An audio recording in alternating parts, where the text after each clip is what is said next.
first load some data, and this is just for the purpose of demonstrating the interface. Of course, we dive into all of these steps later on in much more detail, much more practically. But for now, we just want to get started with loading some data so that we can explain the interface. To load this data, you can of course also find it in the resources attached to this lecture. We will go to Get Data, and in here I can select now text CSV because I want to load a CSV file.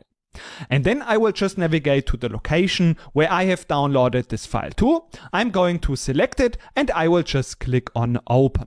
And after I have done this, I can see that this is a preview of the data. We can see in this case it is a CSV file, so the data is detected based on the first 200 rows. I will leave everything as it is. And now I could directly jump into transforming data, which is done by the query editor, but I can also directly load the data. If I'm going to go to transform data, this will open up the so-called Power Query Editor. This is a tool built into Power BI. It's basically a tool in the tool of Power BI. And in here, we have a bunch of different options to transform, restructure the data. But for now, we are just going to leave this. So we click on Close and Apply. And then we see the data will be now loaded into our model. So here we see the data will be loaded, and then it appears on the right side of our screen. And we see that this is the data that we have loaded. We can expand this data source, which we have just loaded, and we see that there are these different columns. Note that now we are in the so-called report view. This is where in the big screen in the middle, we are going to place our visualizations. So this will be the report that we are going to build using all of those visualizations and this data on the right side. Of course, we can go ahead and load more data. We can always also open up this query editor again just by clicking on Transform Data. And we are going to spend a lot of time also in this query editor. And then we have also aside to this report view and the query editor, the so-called table view. In here, we can also switch between the different data sources. So for now, we have only one table, but we can have an overview of the data in here. This is the purpose of this view. We can see how does the data look? What could I use? Maybe there are some problems. What is the format? And so on and so forth. So just having an overview over the data. And then the last view is the so-called model view. In here, we can create now relationships between multiple tables. So we have, for example, 3 different tables. They should be connected via different columns. We see how this works exactly later on, so that those tables can work together. And this is what we can do in the model view later on also. For now, we will just go back to the report view. This is where we build our report. And now if I want to visualize some data, I can just go ahead and, for example, I can go to visualize the sales price. So I can just drag and drop it into the canvas, and then it will use this default visualization. Of course, now I can say I want to have a different type of visualization. For example, I can say I would like to have this visualization. But before we move on from now, I want to also enable one preview feature. This is the so-called on-object interaction. To enable this, I can go to File, and then I go to Options and Settings, and afterwards to Options.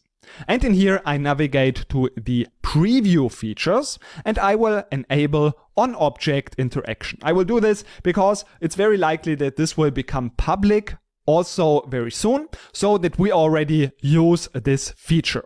It might also be the case that when you are seeing this video, this feature is already a public feature, and then you don't see this under preview features, and your screen and the interface will look like the one that I'm going to show you now after the restart. So I will say OK, and now I have to restart Power BI. Therefore, I will close it. I can say I want to save the changes. Let's just call this file test, and then I will save it. And now if I launch Power BI again, I can immediately see that this is the file that I have used before. I can double click on it to immediately open up this version that we have saved before. And now in here I see that this looks a little bit different now. And this is the view that we want to use. So for example, in here, we can, if we select this visual, we can add something into the y-axis. For example, I want to see the sales price split up also into the area. So I can drag and drop the area into the axis, and then I will see it like this. But now I would like to use maybe this clustered bar chart. So I will see it on the right side, and also on the top I can just select one of those visualizations that I would like to use. And if you don't see this build visuals pane, for example, I can just close it. You can always add it again by just going to view, and in here you will also find now the build visual pane. So when you select it, it will appear also on the right side of the screen. But now we see that the data disappeared, or it was just collapsed to this little icon. And now if I want to see both of them next to each other, I can go to the one that is currently not visible, for example, data. I right click on it, and then I say open in a new pane. And like this, it's just a bit more easy for me to work on. In my opinion, this is making it easy. I can go to the one that is currently not visible, for example, data. I right click on it, and then I say open in a new pane. And like this, it's just a bit more easy for me to work on. In my opinion, this is making it easier. Like this, I can, for example, click on this little X to remove the area, and I can just go ahead and drag and drop different things from the data into this build visual. This is, in my opinion, just the easiest way to just drag and drop the data into the visual. But these were now just the very first steps in understanding the basics of the